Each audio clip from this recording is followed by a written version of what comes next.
Welcome to the Subjective Professor podcast, where we reject coercion and hypocrisy.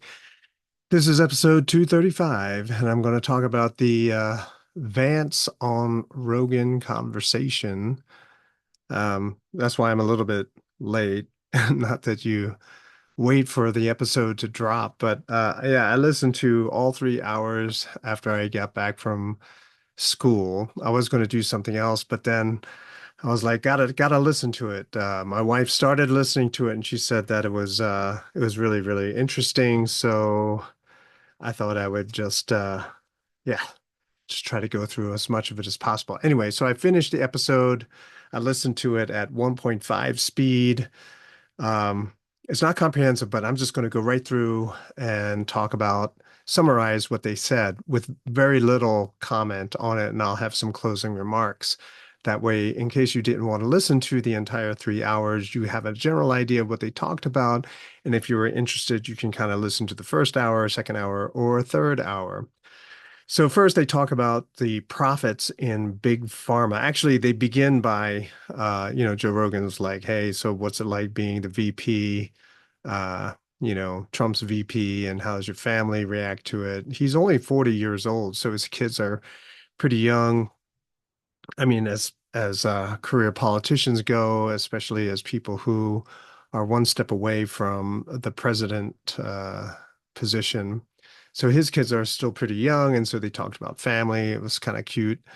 Uh, maybe appalling if you are of a different kind of cultural, religious background, but nevertheless, he grew up in Appalachia. If you watch that movie, oh goodness, I'm blanking on it, but it was a movie based on his something eulogy. But it was based on a book that he wrote, turned into a movie.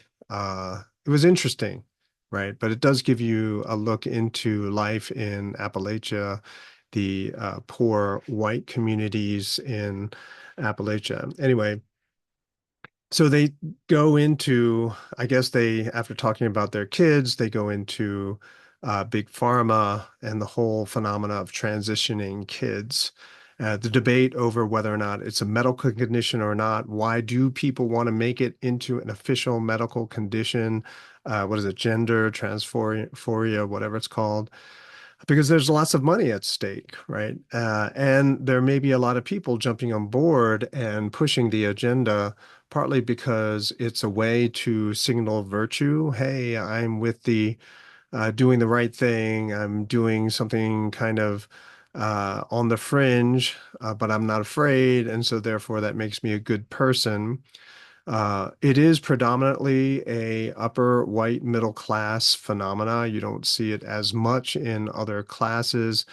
And that's because people think, well, they brought up the idea that perhaps it eradicates white privilege, right? And so white people are trashed on because they're white. So how do you erase the fact that you have white privilege? Well, you have a trans member of the family, right? So that's how you are able to have I no longer have white privilege kind of thing, which is weird in and of itself. I've talked about white privilege before, so it's a very interesting way of resolving so-called quote unquote resolving the problem of white privilege. And then they go into the whole woke left, how there's no forgiveness there, right? And so they do talk about how it is a very religious in structure, behavior, dynamics, creed, even, which fits in with what I've said about religion, that religion is just simply a system of belief. It can be anything. So you're going to use as a way of making decisions, making life plans, any of that kind of stuff. It doesn't even have to make sense. It doesn't even have to be logical, but something that is important to you, something that holds some kind of priority. That's your religion. Everything else flows from that. And so it wasn't so surprising for me for them to basically share stories of how they encountered people who talk about the left, the hard left, the extreme left, as engaging in religion, right? And this particular religion, this woke religion, there's no forgiveness, right? So if you confess your sins of having violated the woke religion's tenants, then they don't forgive. They demand more from you, right? They demand more humiliation on your part, more service on your part. And so they also then talk about the different kinds of religion, beliefs which lead to human flourishing and beliefs which lead to destructiveness. The body is a temple versus the invisible pollution of the bodies with drugs. So health fitness is racist, and taking toxins into your body in ever larger quantities is a good thing. And so they talk about, the subsidies that are present there with the prescription of drugs. All right. And so this is kind of interesting, right? So destructiveness, right? So how is destructiveness even possible? And that's where you have subsidy. I've talked about that before as well.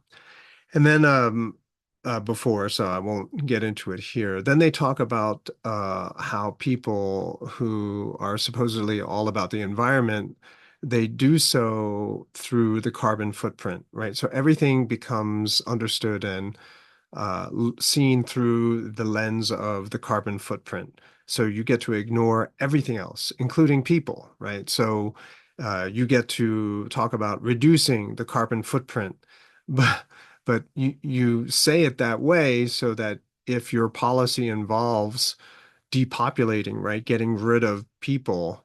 Uh, you don't notice it initially, right? You get people on board with reducing carbon footprint, and then later people figure out that you're talking about people, reducing the number of people. J.D. Vance brought up the fact that the emphasis on environmentalism in Europe uh, is is um, is on a very high level. But what he found out was that a lot of the environmentalist political action is funded by Russia. And that's so that Europe will want their natural gas. Obviously, now they're not getting any of that gas, but originally that was where a lot of the funding for a lot of the environmental groups in Europe came from. It came from Russia. I guess, but then again, you see in America a lot of the energy. This is me talking, by the way. My comment on it, because I just have to make a comment. A lot of the petroleum companies here in the United States also receive subsidies, and they also work both sides of the equation. They do the petroleum and they do the wind and alternative energy stuff as well. Uh, then they talk about Bill Gates, who doesn't look very healthy, and now he's telling you how to be healthy, what kind of things that you need to eat in order to be healthy. And arguably, maybe in the context of Bill Gates, maybe not necessarily calling him. Again, keeping in mind that I was writing down notes, doing a workout, and playing it back at 1.5 speed just to get through it. And they brought up sociopaths, which I thought was interesting. I talk about sociopaths all the time in class, and that's because people will always try to come up with an extreme example.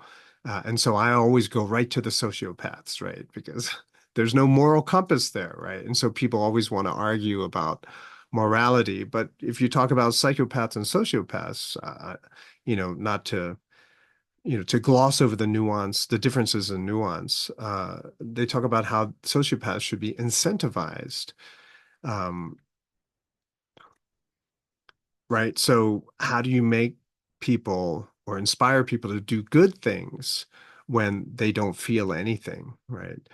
Then they talk about how there's a lot of bad business practices on the part of large corporations.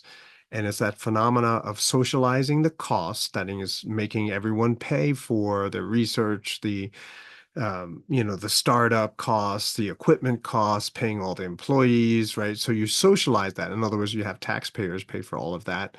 But when they start actually producing things, they privatize the profits, right? So they get to keep after expenses, obviously, whatever it is that they make. And so that is a serious problem. You want those companies to also, therefore, socialize the profits, right? Or better, you don't socialize the cost at all. You put that burden on the company itself, right? And this forces the company to be less wasteful, right? Because they have more of a stake in it, right? And the moment you start subsidizing government research and efforts into doing anything, there's a lot of waste. No one cares if the business venture fails because it wasn't their money to begin with, right? And so socializing the cost thing, that's why it's such a bad thing. JD Vance didn't get into it, but people who know that they understand what that means. Then they talk about the energy grid, uh, that very vulnerable to terrorist attacks and whatnot. And JD Vance implied or said that the solution is very simple. But of course, we're talking about one single EMP, electromagnetic pulse. What if there are multiple? So just having one backup may not be enough. But nevertheless, he says, compared to how much money we're spending on all these wars, it's not really a big deal to get backup generators for all the weak points of the power grid. Then they talk about their phones and how his phone and Donald Trump's phone got hacked because there's a security weakness in everyone's electronic device because the government required back doors so that they can access all this equipment whenever they wanted, right? And the Patriot Act is what required it, that there must be a back door so that government hackers can get in there. But of course, if government hackers can get in there, then private hackers can get in there. Hackers who work for other governments, they can get in there and undermine the security, and then you have data breaches everywhere, right? Because if the government wants a back door that they can break into, then obviously it's not a very good secure backdoor, right? Anyone would be able to get through it. And so, thank you, government. And then he talks about wind turbines, right? And so I guess after his conversation with Trump, because Trump talked about how wind turbines in the ocean, like Delmarva companies, windmills are killing whales, right? Because of all the vibrations and stuff, not only in the operation of the windmills, but also in the construction, right? Because you got to you know, bury them into the ocean floor, and then you have this large structure coming out of the ocean. So it's got to be really secure, and you're drilling really deep, and so therefore the vibrations are driving the whales crazy.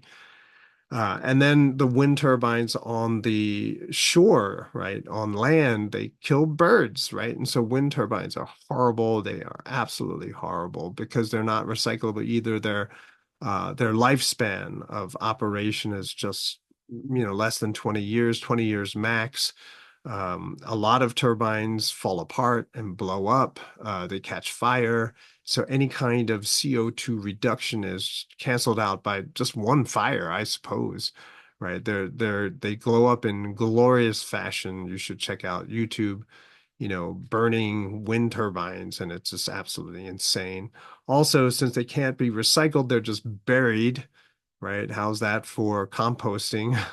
Right? They're just buried in the ground, right? And since they don't last that long, you're constantly replacing them, which is extremely expensive, right? And then JD Vance says, "Well, solar is better." No, it's not. I almost fell out of my chair when he said that. Solar is just as bad because people think that it's just solar panels on top of your roof. No, that's when you do industrial level solar energy stuff, you have miles and miles of mirrors in the middle of a desert, all pointing to a water tower that superheats the water, and the steam drives turbines so that you generate electricity, right? The thing is, when you have like 2 or 3 square miles of mirrors all focused on a single point, right? It's very bright, and bugs love bright things. And so all the bugs for miles from big cities all around are attracted to the light. What eats bugs?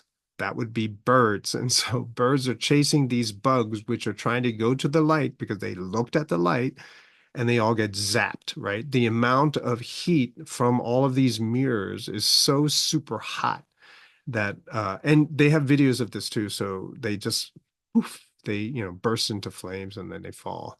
So it kills birds that way too. And some of you may remember the great turtle controversy, right? They put up all these mirrors where there was an endangered turtle, and so they had to move that as well. So there is an environmental impact. I was surprised he said that solar is better. No, it's not. It's just as bad. Just get rid of it all. I mean, if you want to turn your property into a solar farm, okay, fine, but come on, there are cheaper ways of getting energy. They did talk about nuclear. JD Vance talked about how he watched Boys in the Hood when he was younger, and he thought, and he was surprised when he watched it again recently, and he was surprised at how much of his young idealism was formed by that movie. I believe Lawrence Fishburne was in that movie, and he rants a lot about oppression and racism. And one of the things he says that was not racist is math. And of course, math is now racist, right? And so even the one thing that wasn't racist in our educational system is now racist, right? So that was kind of a lighthearted interlude, anyway, subjectively speaking. So then they talked about the changing landscape and why people don't trust the news media any longer, right? They talked about Jeff Bezos and how the Washington Post did not endorse a candidate, right? When they all throughout recent history, they've always endorsed the Democratic candidate. And then they talk about how trust must be earned from the ground up, right? It has to be a grassroots kind of trust system. Whereas today, the Clintons of the world, they want a top down, like this is what's news. We tell you what's news. We tell you what to believe. So therefore, don't listen to anything else. Certainly not a Joe Rogan podcast, right? And even just now, I posted something about it, and someone I knew said something negative. They said, "Oh, it's just a waste of time, that medium." And it's just sort of like, okay, yeah, so you proved the point, right? So, because can Kamala Harris talk for 3 hours off the cuff about this wide-ranging number of topics where you can't pre-plan and prepare every single answer? It's just kind of crazy. So imagine, and they talked about how imagine Kamala being president and talking to other world leaders with her word salad, right? And then he talked about the possible domestic abuse that might be on the part of her husband. I don't know. Then they talk about how there's a lot of projection by Democrats onto Trump. Like literally everything that they are doing now, they accuse Trump of doing, like going after his enemies, when clearly when he was president the first time, he did not lock up Clinton, but as soon as he went into office, everyone went after Trump to try to imprison him. So it's just kind of so they laughed about that, how it's just so crazy how they can't see their own hypocrisy. And we talked about that. Projection is just basically hypocrisy on steroids. They talked about abortion. It was very serious, right? And JD Vance, I thought, explained his position really well, right? He doesn't believe that government should have any say in it. Right. And so he leans to a more federalist understanding where each state gets to decide. And then Joe Rogan went into a little bit of scaremongering when he's like, okay, but what if you go out of state and then they arrest you when you come back to your state? And JD Vance even said, he hasn't heard of any legislation to that effect, but maybe someone is just coming up with an example. What if they did that? And I think that is a sort of lack of respect for the creativity of people to get around laws. Also, once you have this in place, then you incentivize people to come up with different ways of, like a different morning after pill. Not that I agree with it, but I mean, you can avoid the whole abortion thing to begin with that way. Anyway, also, they then drift into, right, because abortion has a pro-life uh, side to it. They talk about how religion is not cool to impose religion on other people.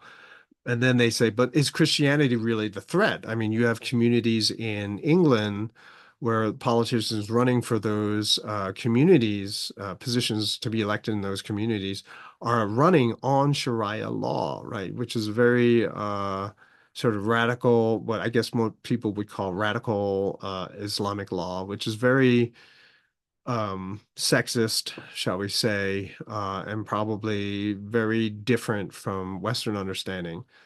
And so then they say how assimilation is really important. I've talked about this before. I do have a problem with the word assimilation, but in in the most sense, I agree that assimilation, but assimilation of what? Right? Basically making people who come to a country to abide by the rules of the country, right? Multiculturalism did so much damage to that mentality, right? So you can preserve your culture, but still observe the laws of your new country. I mean, that's true pretty much everywhere in the world, except in countries that have been taken over by woke culture. Then they talk about the gangs that are in Colorado and in other places. Like, oh, it's just two buildings. It's kind of an acknowledgement that the problem does exist, but how they're not going to do anything because it's just two buildings, as if it's going to just remain two buildings. It's just bizarre how these politicians are handling this situation. And JD Vance basically says it's crazy how people are letting this happen in their own cities, in their own states. Then they talk about illegal voters. Like, why would you do this?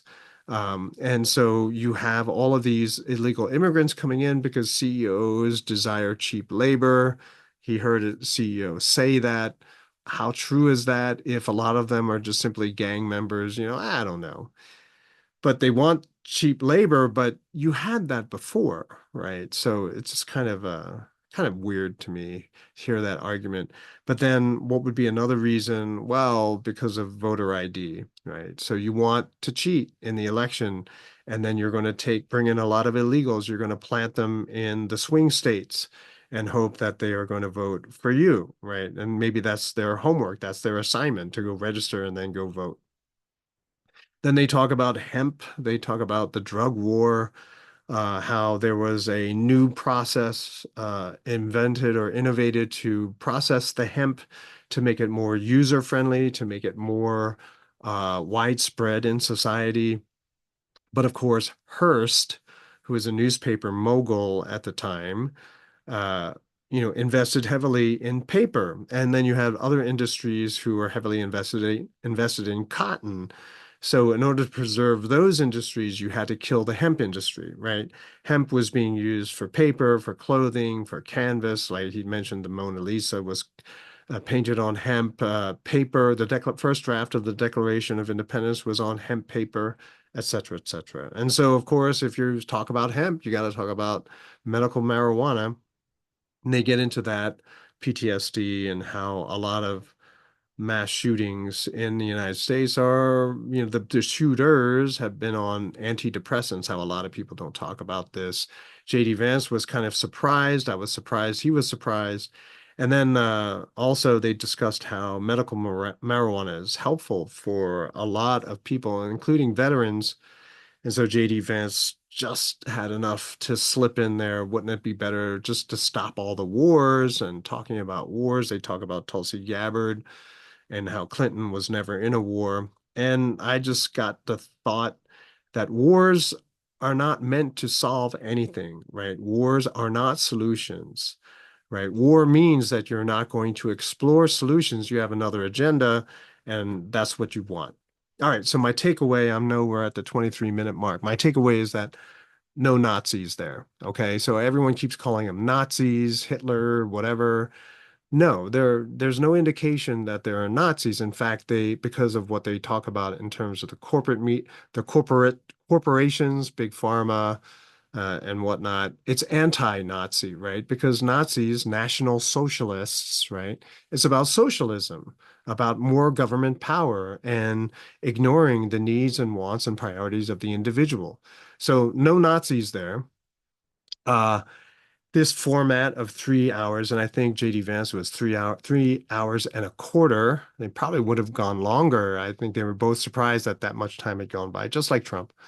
Uh, but it scares the crap out of Democrats, right? How can either Waltz or Harris uh, commit to a 3-hour conversation unedited? They're just not going to be able to do it. So all the supporters of Harris and Waltz, they're going to put down that format. They're going to insult it. They're going to demean it.